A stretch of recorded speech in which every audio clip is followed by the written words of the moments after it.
Don't speak, homeless black woman saves, 4-star general. After hearing something shocking on street, rain slicked the downtown streets like a sheet of dark glass, swallowing the city in a cold silver shimmer. Neon signs bled across puddles, blue from a liquor store, red from a late-night diner, painting the cracked sidewalks in restless color. The world hurried past in umbrellas and polished shoes, but Maya Johnson moved like a shadow, shoulders hunched beneath a torn brown coat. Her battered backpack sagged against her spine, each strap a story of nights slept under bridges and mornings greeted by hunger. She whispered a quiet prayer into the collar of her coat. Just make it through the night, Lord. Invisible, like always. Her voice disappeared beneath the hiss of tires on wet pavement. People didn't hear her. They never did. Maya once wore hospital scrubs and a confident smile. She'd been a nurse, quick with her hands, quicker with her compassion. But life had its cruel arithmetic. A layoff, a landlord's notice, medical bills after her mother's final illness. Bad luck stacked on systemic injustice until the numbers broke her. Now the only uniform she wore was a coat that smelled of rain and alleys. The night air sharpened as she approached the alley behind La Belle Maison, the city's most exclusive restaurant. Golden light spilled from high windows, carrying the faint chords of a live-string quartet. The aroma of seared steak and truffle butter seeped through the vents, stirring her empty stomach with a cruel reminder of things long gone. She crouched near the dumpster, careful not to startle the rats, and rummaged through a bag of discarded bread rolls. They were cold and a day old, but soft enough to eat. Inside, laughter rose, booming, confident. Maya peeked around the corner. Through a wall of glass, soldiers in crisp dress uniforms mingled with political dignitaries. Medals flashed against black jackets. Their polished boots gleamed under chandeliers. At the center of the room stood a tall man with silver hair and a chest full of ribbons. General Ethan Kane, the country's decorated 4-star hero. He raised a champagne flute, speaking words she couldn't hear, but the crowd's approving roar reached her like an echo from another planet. Maya's lips tightened. They toast peace while planning war, she thought bitterly. Always the same men, always the same games. Her mind flickered to patients she'd once treated. Young soldiers brought in broken and bleeding, their futures traded for medals like those glinting inside. She swallowed hard and hugged her knees for warmth. A group of younger officers stepped outside to smoke, their voices carrying over the rain. Maya pressed herself against the brick wall, half hidden behind stacked crates. Loyalty to the mission, no matter the cost, one said, laughter sharp and careless. Power demands sacrifice, another replied. General Kane knows that better than anyone. Their words floated like ghosts. Power, loyalty, mission, each syllable cutting deeper than the cold. Maya gripped her backpack straps tighter. She wasn't sure what they meant, but the tone was enough to raise the hair on her arms. She closed her eyes and let the sound of the rain soothe her rising unease. From somewhere deep in memory, a melody surfaced. A hymn her mother used to sing in a small Baptist church back in Georgia. Softly, almost without realizing, Maya began to hum. His eye is on the sparrow, and I know he watches me. The tune steadied her heartbeat. Each note wrapped her in a fragile warmth the city could not steal. Cars splashed through puddles along the boulevard, horns blaring. But inside her small pocket of shadow the world slowed. She imagined the gospel notes rising like a quiet protest against the glittering hypocrisy beyond the glass. A pair of gala guests glanced her way as they exited, their eyes sliding over her without recognition, like she was a smudge on the sidewalk. One woman wrinkled her nose and tugged her companion's sleeve. They turned away quickly, laughter resuming as if she'd never existed. Maya looked down at the wet pavement, rain pooling around her worn sneakers. A stubborn dignity flickered in her chest, small but unyielding. I may be invisible, she thought, but I'm still here. I still see everything. She finished the last note of the hymn and drew her coat tighter, unaware that the silence she carried, her ability to watch without being seen, would soon become the most powerful weapon of the night. Above her, the neon sign across the street buzzed and flickered, briefly casting the word "Listen" in glowing red letters against the dark. Maya barely noticed as she adjusted her backpack and leaned back against the cold brick wall, eyes lingering on the ballroom windows where the powerful toasted victories that would never belong to people like her. Somewhere deep in the city, a clock struck 9, echoing through the rain like a distant warning. The night deepened, its rain-swollen clouds pressing low as if the sky itself were holding its breath. Maya sat beneath a flickering streetlight, the bulb stuttering like a nervous heartbeat. She hugged her backpack to her chest, chewing slowly on a piece of day-old bread she'd scavenged earlier. Each flicker of light carved her shadow against the slick pavement, stretching and shrinking like a restless ghost. Her eyelids grew heavy. The lullaby of distant traffic and the steady rhythm of raindrops against metal lulled her into a fragile calm until the sound of shoes slicing through puddles jolted her awake. Two men entered the alley from the far end, their silhouettes sharp against the glow of neon. They weren't the usual late-night drifters. Their coats were too clean, their stride too purposeful. One carried a phone pressed to his ear, speaking in a clipped, urgent tone. Motorcade confirmed. The General's motorcade. Perfect timing. The words sliced through the drizzle like a razor. Maya stiffened, breath locking in her chest. No survivors, the other man replied, voice low but unmistakable. Her heart slammed against her ribs. For a split second, she wondered if fatigue had tricked her ears. But the cold certainty in their voices left no room for doubt. She slid back behind a stack of broken crates, the wood damp and splintered beneath her palms. Her coat brushed against a rusted pipe, sending a tiny clink into the night. One of the men paused. Maya held her breath so tightly her chest burned. Finish the call, the first man said finally, scanning the darkness before turning away. Everything's in place. A faint click of a phone closing echoed like a gunshot. Maya's mind spun. The General? Her eyes darted toward the glowing restaurant windows. Inside, General Ethan Kane stood at the podium, his silver hair catching the chandelier light like a halo. He raised his hand in a confident gesture, the crowd leaning in to catch every word. Though she couldn't hear him, the rhythm of his speech carried through the glass, steady, commanding, reassuring. A decorated war hero preaching peace and sacrifice while death waited just outside. The men resumed walking, their polished shoes splashing through puddles. Maya peeked through a crack in the crates. A black SUV idled at the curb across the street, engine humming low, exhaust curling in the cold air. Its tinted windows hid whatever lay inside. The sight sent a tremor through her bones. Her mind screamed for action, but another voice, a colder, older one, whispered caution. They'll never believe you. You're just a homeless woman with a torn coat. To them, you're noise, not warning. Memories flashed. The time she'd tried to report an aggressive stranger to a transit cop, only to be dismissed with a wave. The day a grocery manager accused her of stealing an apple she'd found bruised on the sidewalk. Every encounter reinforced the same brutal lesson. People like her had no credibility. The men stopped at the alley's mouth. One adjusted his cufflinks, a casual gesture masking deadly intent. 5 minutes, he muttered. Then they disappeared into the night, swallowed by the city's glittering arteries. Maya stayed frozen, the rain soaking through her coat until it clung like ice. Her pulse thundered in her ears. 5 minutes. She forced herself to breathe, each inhale scraping like broken glass. The SUV remained across the street, a sleek beast waiting to pounce. Somewhere inside the restaurant, the General continued his speech, unaware that the night's applause might be his last. Maya's gaze flicked between the glowing ballroom windows and the alley's exit. The world seemed to split. One path led to safety, silence, survival.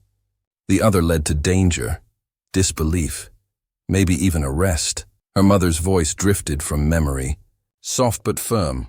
If you know a life is in danger and you stay silent, you carry that death with you. Maya swallowed hard. Her fingers tightened around the strap of her backpack until her knuckles turned white. She imagined the headlines that might follow if she did nothing. Explosion rocks gala, dozens dead. Faces of soldiers. Waitstaff, innocent guests blurred together in her mind, each one a weight pressing against her chest. The flickering streetlight buzzed overhead, sputtering in frantic bursts as if urging her forward. Maya rose on trembling legs, the cold biting through her soaked sneakers.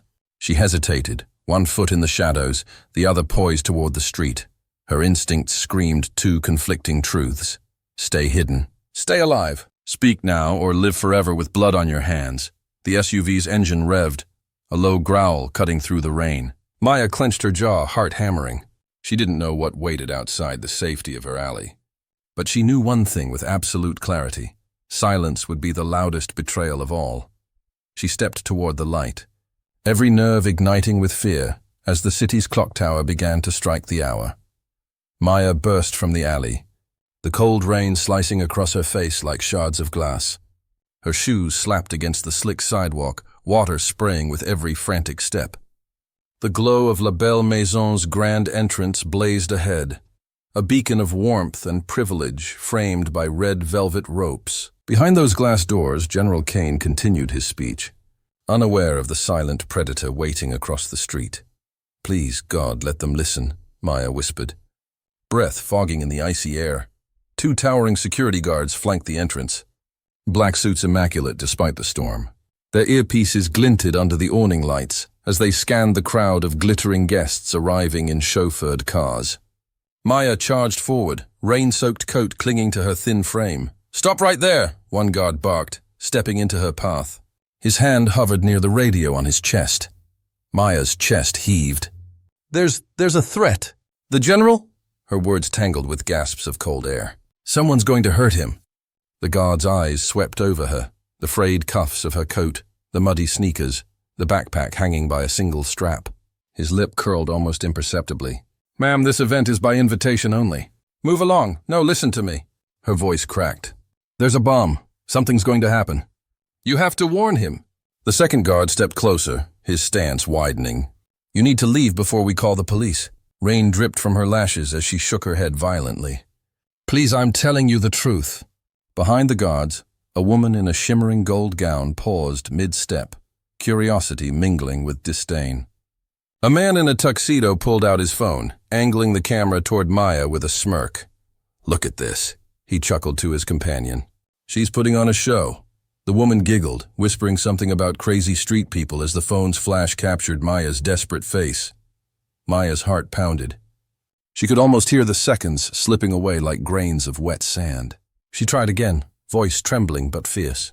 "There are men planning to kill the general. I heard them. No survivors. They're outside right now." The first guard raised an eyebrow. "You heard something? From where?" His tone dripped with skepticism. "Ma'am, you need to leave, now." Inside the ballroom, flashes from photographers lit the windows. General Kane stood smiling beside a senator, medals gleaming on his chest as cameras clicked. Each flash felt like a cruel echo of the phone aimed at a picture of power completely detached from the danger closing in. Her breath hitched as memories invaded. The sterile brightness of ER. Monitors beeping in frantic rhythm. A young soldier on a gurney gasping for life. "Stay with me," she'd whispered back then, pressing gauze to a bullet wound. She remembered the nights she'd fought for patients who couldn't afford treatment. The administrators who dismissed her concerns. The subtle racial slights from supervisors who questioned her every decision. Back then she'd been clean, professional, necessary. And still, they hadn't listened. The contrast cut like a knife. A woman who once saved lives now dismissed as a nuisance because of a torn coat. Rain turned to icy sleet, sharp pellets striking her cheeks. She felt her resolve harden with the cold. "Not again. I won't let silence kill them." Maya stepped forward, breaking the invisible barrier the guards had drawn. "Please, if you don't believe me, just check the black SUV across the street." "I'm begging you."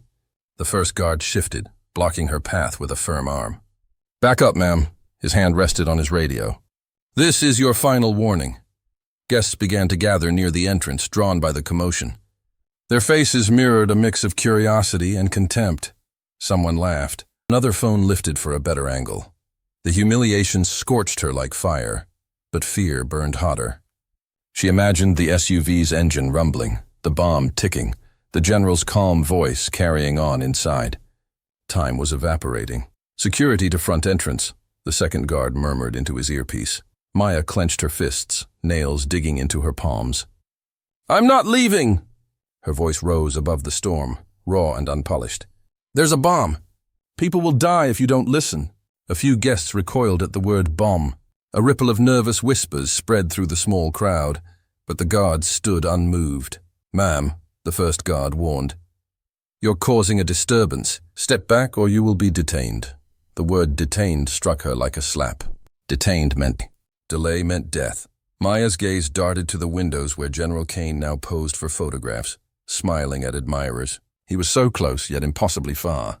The sleet stung her skin, but desperation drowned the cold. She cupped her hands to her mouth and shouted with every ounce of strength she had left, the sound cracking across the rain-slicked night like a warning bell.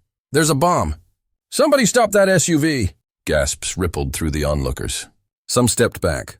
Others recorded with their phones, eager for viral spectacle. A woman clutched her pearls and muttered a prayer. The guards tightened their circle, one raising his hand toward the radio. "We're calling the police." Last chance to walk away. Maya's chest heaved as the world blurred around her. Lights, faces, sleet, all collapsing into the ticking clock in her mind. She could almost hear the detonation in her imagination, a thunder waiting to rip through glass and bone. She planted her feet in the freezing puddle beneath her and met the guard's cold stare. "I'm not leaving," she said, voice trembling but unbreakable. "Not until someone listens." Somewhere behind the doors, General Kane laughed at a joke, unaware that the final minutes of safety were melting away with the ice on the pavement. The sleet sharpened to tiny knives, each shard biting into Maya's cheeks as she stood locked in the guard's unyielding stare. Her throat burned from shouting, but their faces stayed carved in stone. Radios crackled, guests murmured. No one moved toward the black SUV idling across the street.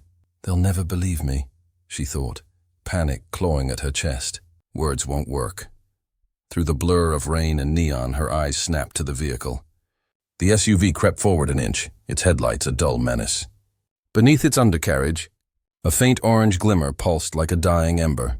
Steady, deliberate, alive. A memory surged from some forgotten corner of her mind. Late-night television in a hospital break room, soldiers demonstrating emergency drills. Flash patterns, coded signals, silent warnings. A phrase from the instructor's mouth floated back to her. "When you can't shout, show." Maya's breath caught. "Show them. Make them see." She spun away from the guards, scanning the street. Half a block down, scaffolding surrounded a construction site. Buckets of chalk and paint lay scattered near a barricade, abandoned for the night. She sprinted toward it, ignoring the guards' barked commands to stop. "Ma'am, come back here," one shouted. Her shoes skidded on the slick pavement as she grabbed a chunk of thick white chalk. Her fingers, numb from cold, nearly dropped it. The sleet made the asphalt shine like black glass, a perfect canvas. Heart hammering, she crouched and began to drag the chalk across the wet ground. The first letter smeared under the icy drizzle, but she pressed harder, carving bright strokes into the darkness. Her breath fogged with each frantic motion. The chalk snapped in half. She grabbed another piece. The words stretched bold and crooked across the street. "Don't speak." The phrase burned against the slick asphalt, strange and commanding. Cars slowed, drivers leaning from windows to gawk. Guests clustered by the entrance, murmuring in confusion. Maya leapt to her feet and began waving both arms, pointing at the SUV. Her throat refused to form another scream. Instead, she locked eyes with anyone who would meet her gaze, jabbing her finger toward the glowing package beneath the vehicle. Inside the restaurant, a young lieutenant near the window caught the motion. His brow furrowed at the sight of a drenched woman standing over the cryptic chalk command, arms slicing through the storm. Training prickled at the back of his neck. "Something's wrong," he said sharply to the nearest officer. "That signal, check the perimeter now." The order rippled like an electric current. Soldiers snapped to attention, their boots striking marble floors as they rushed for the exits. Guests gasped as uniformed men and women poured out, rifles slung, eyes scanning. Outside, the guards finally stepped back as the lieutenant burst through the doors. "What's going on?" he demanded. Maya staggered toward him, pointing frantically at the SUV. "There." Her voice cracked into a rasp. "Under the car!" The lieutenant followed her trembling finger. He saw the faint glow beneath the chassis and instantly dropped to one knee, radio to his mouth.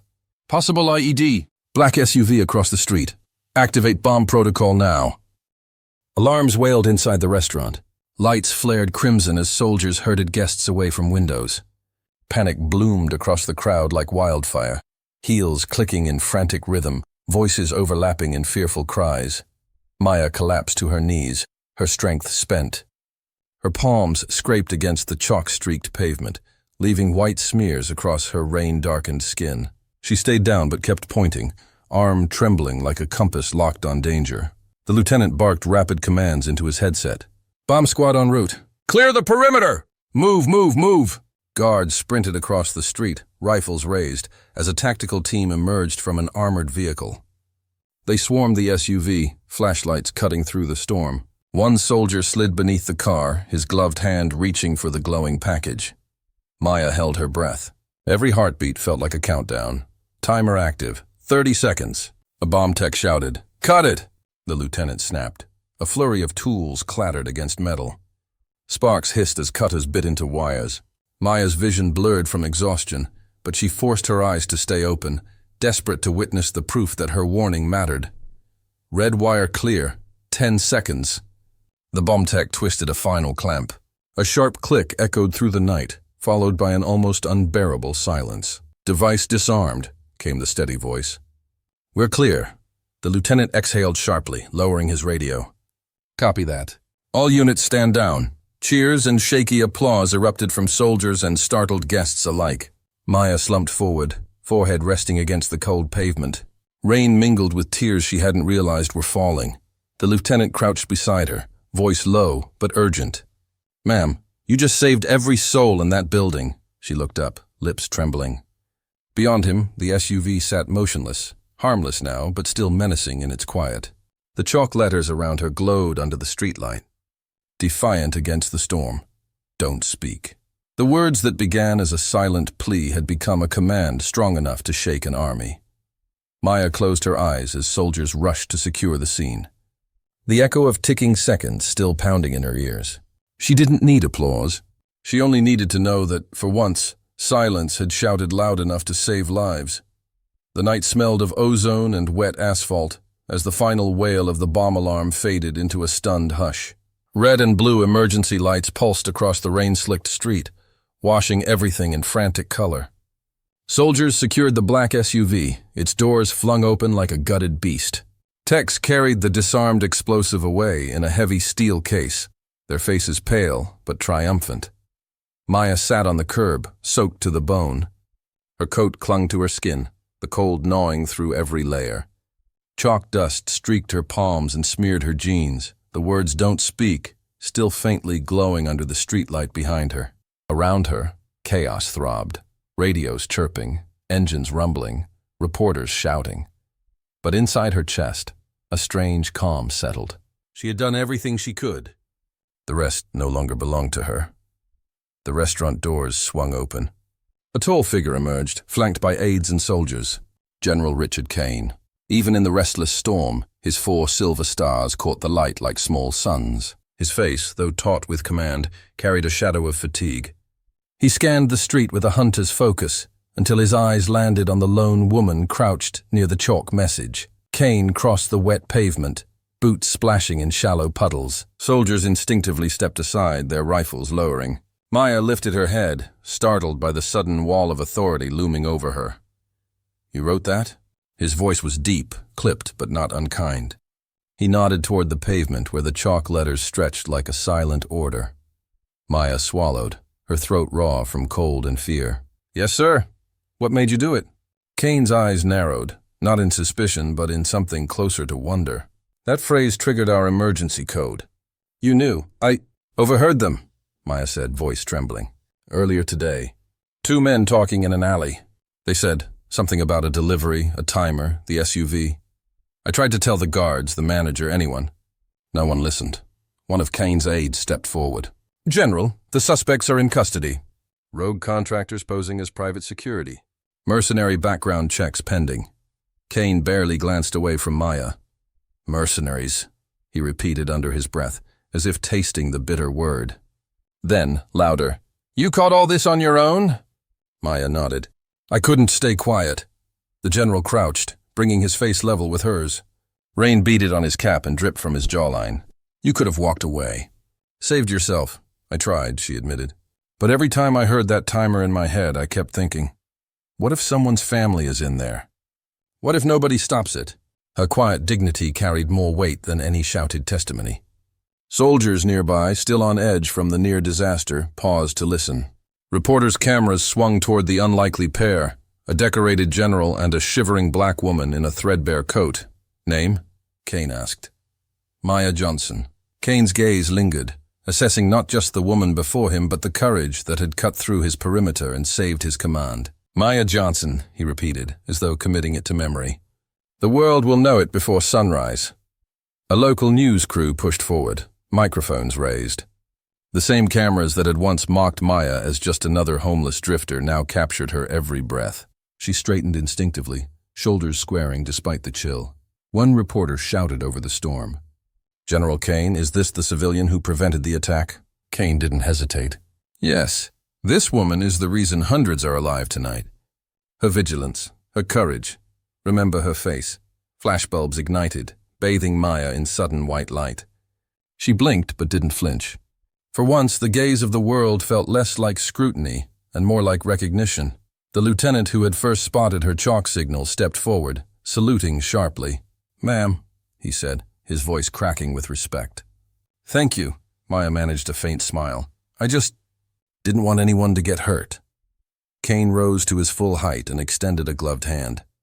Ms. Johnson, he said, on behalf of the United States Army and every life you saved, thank you. Her fingers, icy and raw, slipped into his firm grasp. Warmth spread through her chest, not from the handshake, but from the undeniable truth of the moment. She was no longer invisible. As soldiers escorted the captured mercenaries to armored vehicles, the crowd parted around Maya like a tide yielding to a rock. The night still dripped with rain and danger. But something irreversible had shifted. Beneath the flashing lights and soaked uniforms, a homeless woman had spoken without words, and the world had finally listened. Dawn unfolded gently over the city, washing the glass towers and cracked sidewalks in gold. The storm had passed, leaving puddles that mirrored the pale morning sky. In a quiet corner of a community shelter, Maya sat on a narrow cot, wrapping her fingers around a steaming cup of coffee. The heat stung her palms, a welcome burn after the long, frozen night. Chalk still rimmed her nails, faint proof of the message that had changed everything. The door creaked open. Boots clicked against the linoleum floor, measured, deliberate. Maya looked up to see General Richard Kane standing in the threshold, his uniform immaculate despite the sleepless night. Two junior officers lingered behind him, but Kane raised a hand, signaling them to wait outside. He stepped in alone. Maya Johnson, he said softly, as if greeting an old friend. May I sit? Maya nodded, shifting slightly to make room on the cot. The general removed his cap and settled beside her, the scent of rain still clinging to his jacket. I owe you more than a public statement, Kane began. I owe you my ears. Tell me who you are, Maya blinked, startled. She had braced herself for a perfunctory thank you, maybe a photo opportunity. Instead, here was the most powerful man in the room last night, now asking about her life. I was a nurse, she said quietly. Emergency room. 12 years. I patched soldiers and street kids alike. Then the hospital downsized. Politics, bias. I was the first to go. After that, everything unraveled. Rent, savings, the little dignity I thought I had. Her voice cracked. Now I'm just... Here. Kane listened without interruption. No clipboard, no judgment. Only the steady presence of a man absorbing every word. You're not just here, he said finally. You're a healer. And last night, you healed more than wounds. You saved lives. Maya shook her head. I only did what anyone should. Not anyone, Kane countered. Most people would have walked away. He drew a slow breath, the weight of command evident in his eyes. Our nation trains soldiers to defend freedom, but we forget the battles fought at home. Poverty, silence, invisibility. Last night taught me something. He paused, his voice lowering with conviction. A nation is only as strong as the voices it refuses to hear. Maya felt the words settle deep inside her, heavier than any metal. I'm launching a new initiative, Kane continued. Employment and housing for homeless veterans and skilled civilians. Nurses, medics, anyone whose talents have been lost to the cracks. We'll call it the New Command. It starts today, and I'd like you to be the first recruit. Her breath caught. General, I don't need recognition. This isn't recognition, he said firmly. It's service. A chance to do what you were born to do. Maya lowered her gaze to her hands. Chalk dust, coffee steam, trembling fingers. All of it felt like a bridge between the life she had lost and the one suddenly waiting. "If I can help someone find their way back," she whispered, "then yes." "I'll serve," Kane offered a rare, unguarded smile. "Then welcome back to duty, Nurse Johnson." Outside, the shelter staff peeked in as Kane rose to leave. He paused at the doorway, turning once more. "You reminded me that leadership isn't about rank. It's about listening. Don't let anyone silence you again." Maya met his gaze, a quiet strength rising in her chest. "Only if you promise the same, General."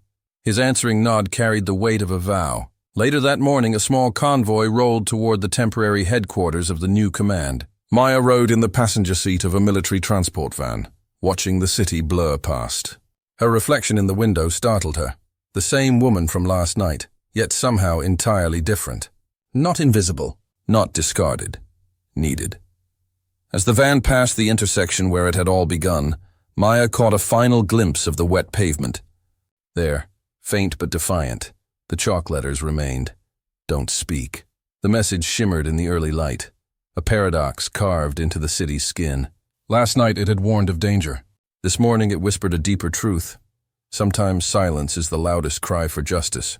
Maya pressed her palm to the glass, chalk-stained fingers leaving a ghostly print. She did not speak. She didn't need to. The world at last was listening.